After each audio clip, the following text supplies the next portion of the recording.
It's very important, I think, because if you want your inbox managed the way you want it to, you kind of need to set those parameters and those guidelines.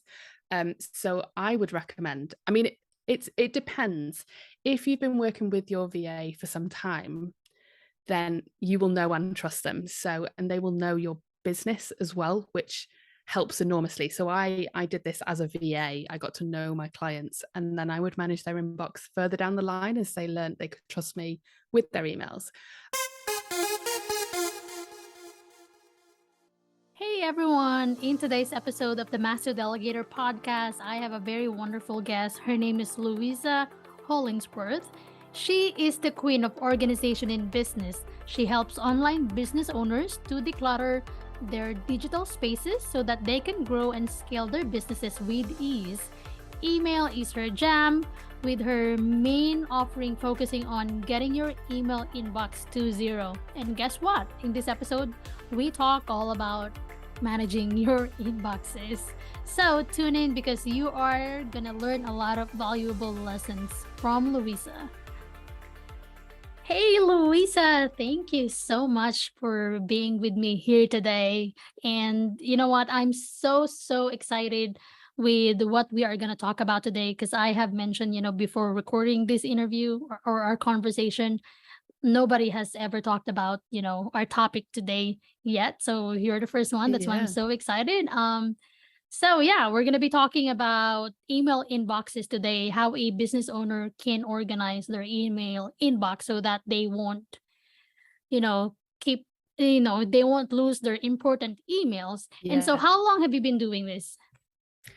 So it's been a bit of a journey, actually. I've sort of moved my business into this because I love this stuff. I'm just born to organize and I love it. I started off as a general VA, and I found that a lot of businesses, the back end of their business, they grew so fast that they just didn't know how to manage it anymore. And so it would be a big mess. And emails was definitely a big one because they got to the point where they couldn't keep on top of all the emails.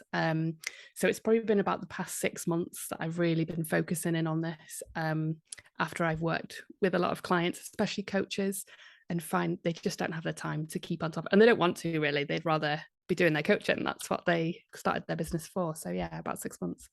That's awesome. And you know what? So far, most of the business owners that I have spoken to, they don't also like, checking their emails. Sometimes even, when I send an email to somebody, I get an automatic reply from them that says, "Hey, thank you for your email. I'm gonna Yeah. be replying to you within this certain time, blah blah blah blah blah." And I was like, I feel like I should do that too. But anyway, I'm Yeah. I'm so eager to learn from you today.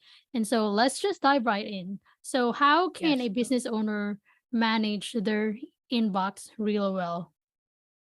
Yeah. So I think one of the main thing is starting with a blank slate. So often people are just completely overwhelmed by what they already have in their inbox, which is what I help clients do essentially, is to kind of bring them back to inbox zero. And when I say inbox zero, I think a lot of people are like, whoa, that seems really extreme. And for some people, it might actually mean no emails in their inbox. For other people, it will mean having certain emails that they want to keep track of, or it all depends on how you like to work. So for example, for myself, when I say inbox zero, I don't mean no emails. So if I have any invitations, any meetings scheduled, although they're in my Google Calendar, I will still keep them in my emails, because for me, that's a reminder that those are coming up. And I like to really keep on track of that. So that's for me how I work. Some people would be absolutely fine with that and they would constantly check their Google Calendar. I'm the kind of person who might forget to do that. So it really is dependent upon how the person works. But yeah, like I say, the first thing we would do is get down to as close to zero as we can.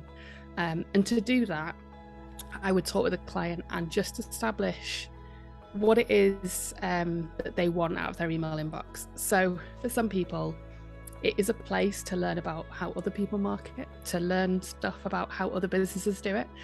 That's a big one. But the trouble they have is they're subscribed to so many people, which is great. I subscribe to a lot of different business owners because I want to learn from them. And so what I actually use is a service called Leave Me Alone. It's an app where you can roll up your emails. So basically, if you subscribe to, for example, you want to learn about LinkedIn and you want to learn all the marketing strategy, you might sign up to many different people who teach on that. And you can roll all those emails up, you can set it in the app, and they can be delivered once a week. So instead of there being a constant drip of emails into your Sorry, what do you inbox, mean by you can make the emails roll? Like I don't yeah, it's I think a it's new just term. me. I don't understand the term. No, it was a new term to me as well, but it's been a game changer. So basically, you go into the app and say you've got 3 different business owners that you subscribe to their newsletter.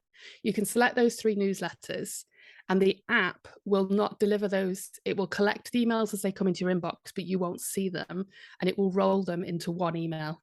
So you will just get one email delivered, and it will have all 3 of those email that you've subscribed to in one email. And even if they send multiple emails a week, it will just keep putting them in that until you are ready to read it. So for instance, I do that with LinkedIn. I'm learning about LinkedIn, and I will have them rolled up on a Wednesday because that's when I work on LinkedIn. And it has been an absolute game changer because, yeah, it's just not cluttering up my inbox. It's one email, but it's all the information in one go. That Really. is so awesome. So the app is called Leave Me Alone. So Leave me in a alone. way, yeah. So in a way, you're like, okay, let's say I'm subscribed to LinkedIn and LinkedIn sends me like 3 newsletters a week.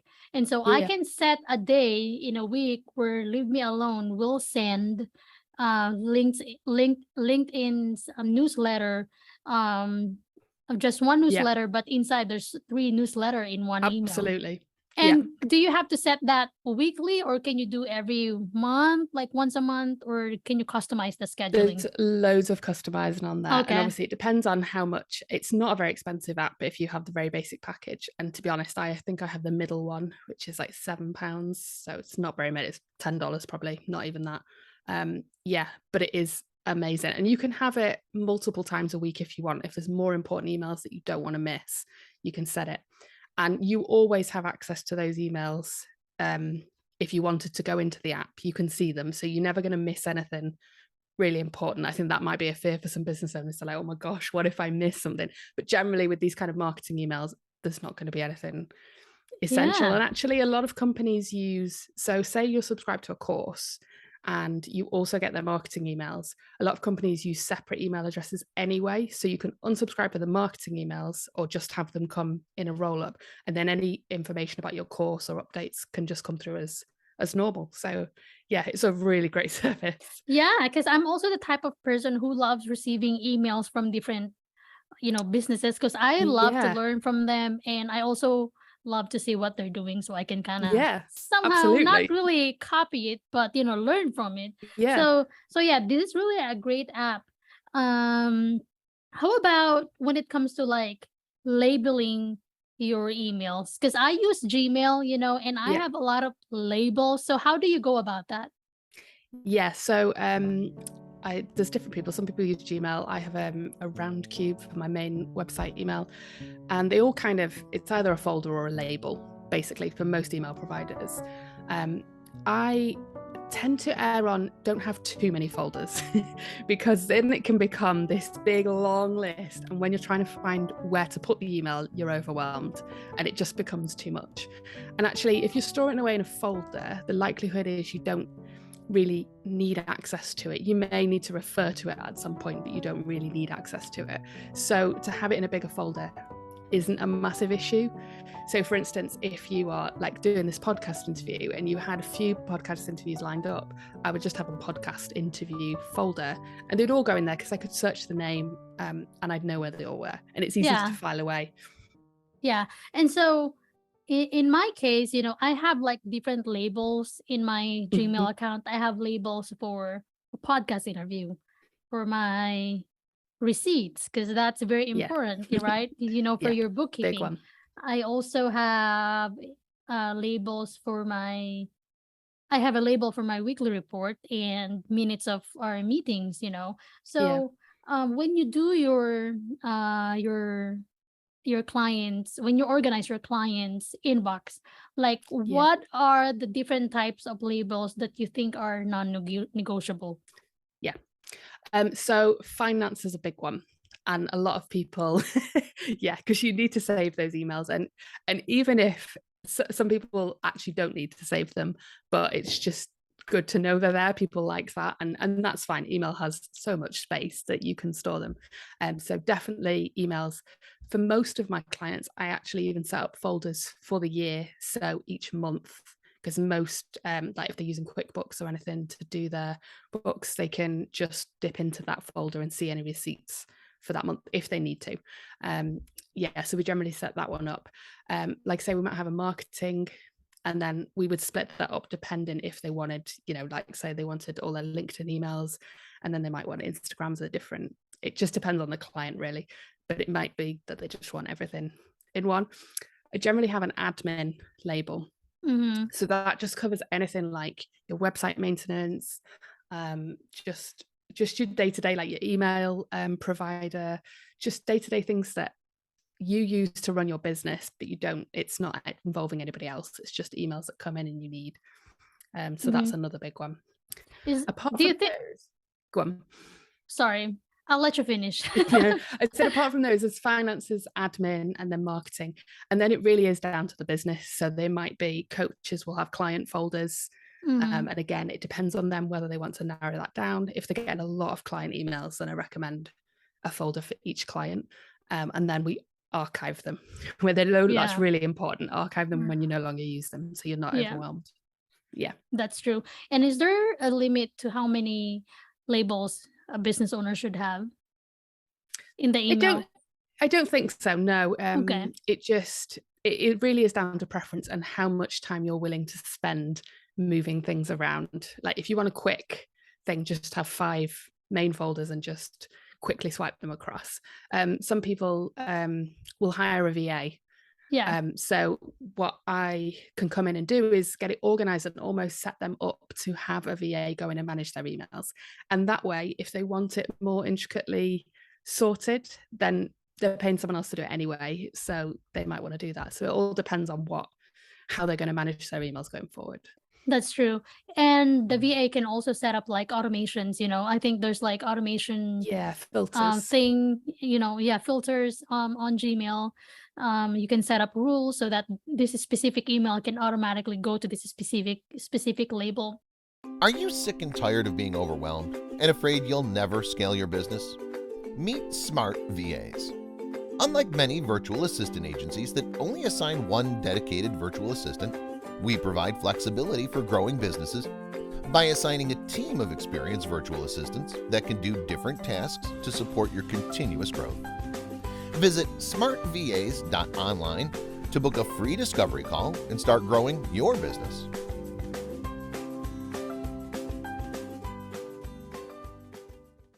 Before we go to the things that a business owner needs to prepare when delegating, if they when they delegate their inbox management, what do you think is the best way for a business owner? Let's say they don't want to delegate their inbox management to someone because when you give someone access to their email, it's like seeing you naked, right? You see Yeah, everything. it's a big thing. Yeah, it's a big thing. And sometimes that Gmail account is also connected to their Google Drive, so you're Yeah. not only going to see their emails, but you also have access to their Google Drive, which may contain like confidential information. Yeah. Right? So I totally can understand if some business owners don't feel comfortable delegating their inbox Absolutely. to a VA.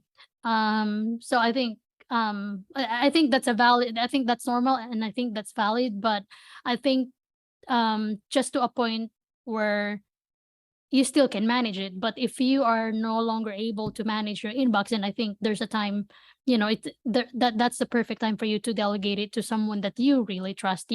But Yeah. let's say I'm a business owner and I don't want to delegate my inbox.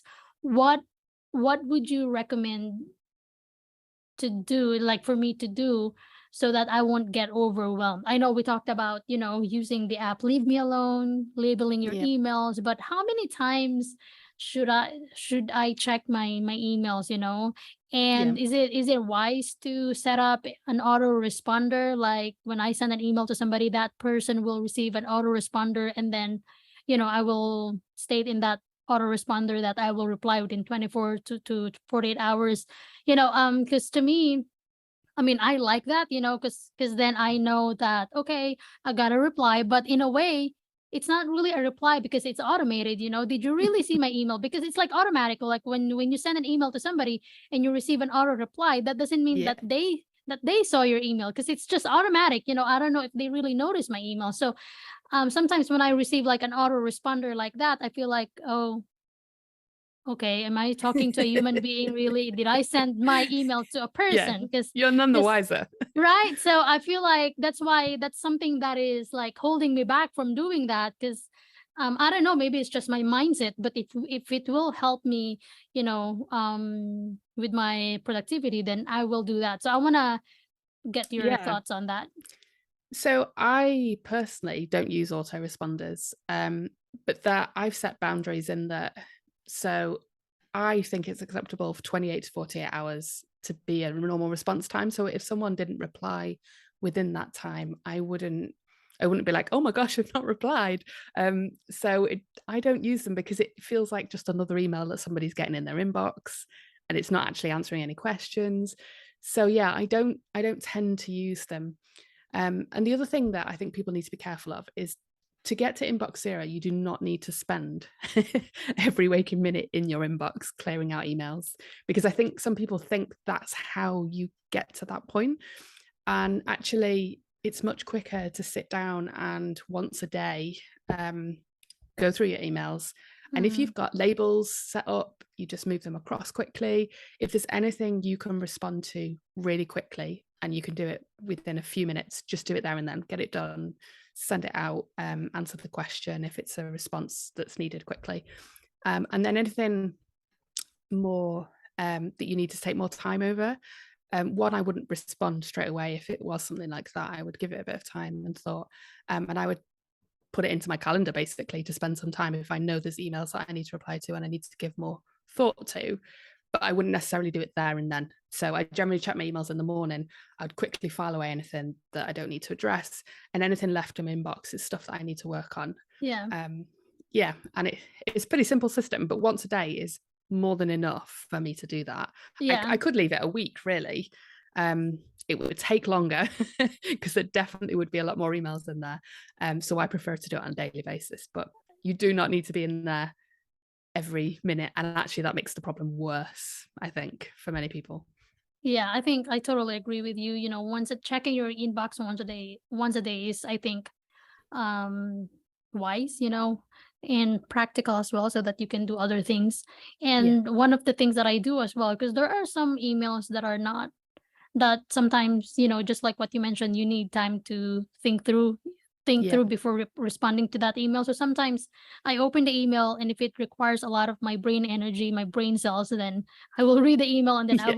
I will tick the unread button, Yeah. or whatever you call that, so that I know that I need to get back to that email, and so that I know Absolutely. that's something that I have to reply to, in Yeah. the next couple of days. So how about what I mentioned earlier about those business owners who are very careful about, sharing their information to other people that they don't really know, right? So what Yeah. what can you say to those people, and how can you make them delegate their inbox management?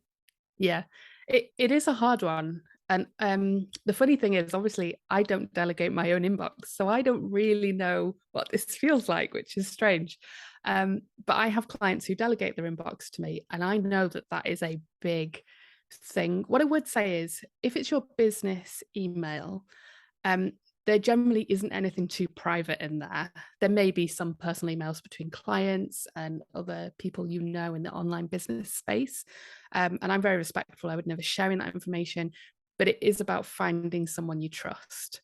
And a lot of mine come from referrals, my clients, because they want someone who they know is going to take care. And not only that, a lot of business owners are actually there's a bit of shame with their email inbox. They're like, I don't want anyone to see how bad it really is. And I'm like, it can't be that bad.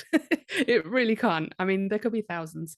I have a rule anyway, where if the email is older than 6 months, we archive it. We don't delete it, but we archive it. If it's been sat there for 6 months, then the likelihood is you don't need it. But I know it's hard to let go of them.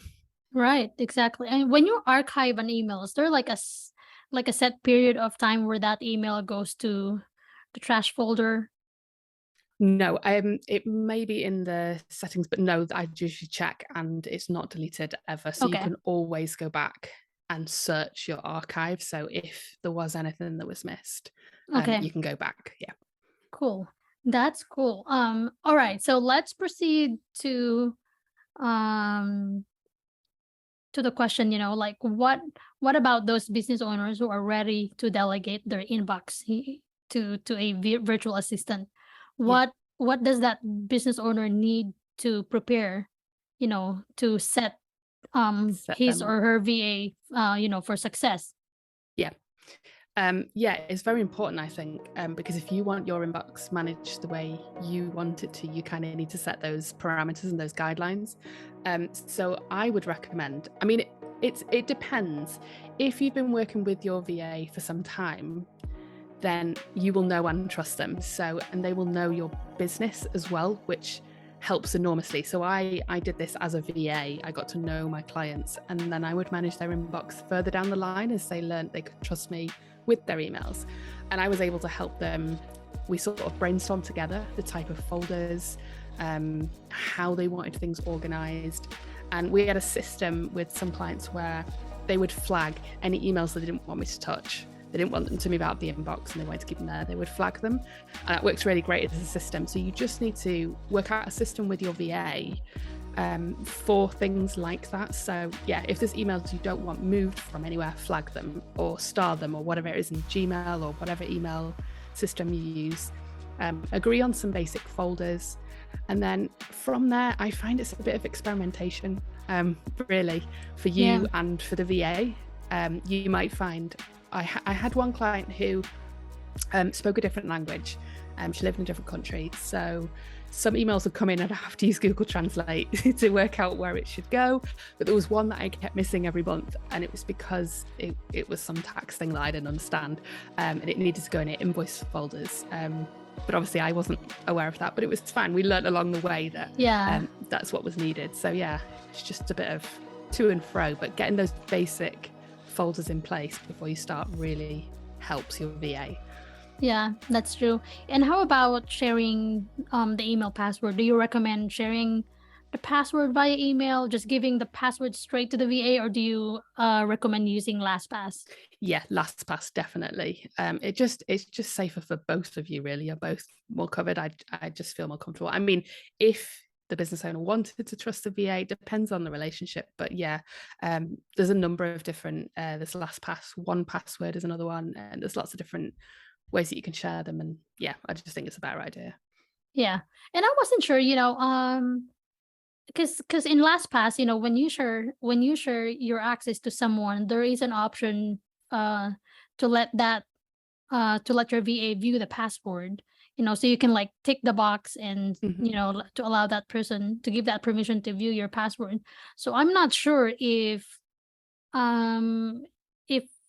your VA, if you don't tick the box, that will give them permission to share the password. I'm not sure if the VA is able to access your Gmail account without actually viewing the password. Have you experienced that?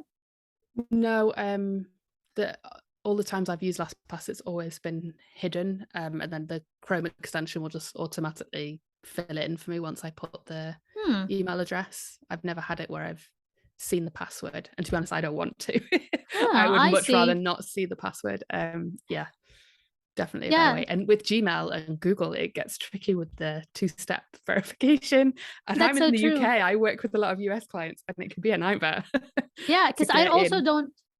Sorry, I also don't recommend sharing the password. Because sometimes business owners, they use 1 or 2 passwords for everything because they don't want to forget Yeah, forget their password, right? If they have like 10 access to something, they will just use one password. So absolutely. that's actually one of the concerns that I had, when I was delegating my inbox Yeah, management. But thank God we have LastPass. You don't really have to yeah, share yeah, your definitely. password. Yeah. Um, this podcast is not sponsored by LastPass, so I was we don't gonna have a say. code, or even the app Leave Me Alone. I don't know about that app, but I'm gonna check that out. Well, thank you so Definitely. much for your time, Louisa. I That's all right. appreciate It's been everything that great. you've shared. So where can people find you online? Yeah, so like I alluded to earlier, LinkedIn is the place where I spend a lot of Mhm. my time. And you can find me on my website, which is yourbusinessbee.com. That's Okay, B-E-E. awesome. Well, thank you so much for your time today. Thank you. It's been lovely.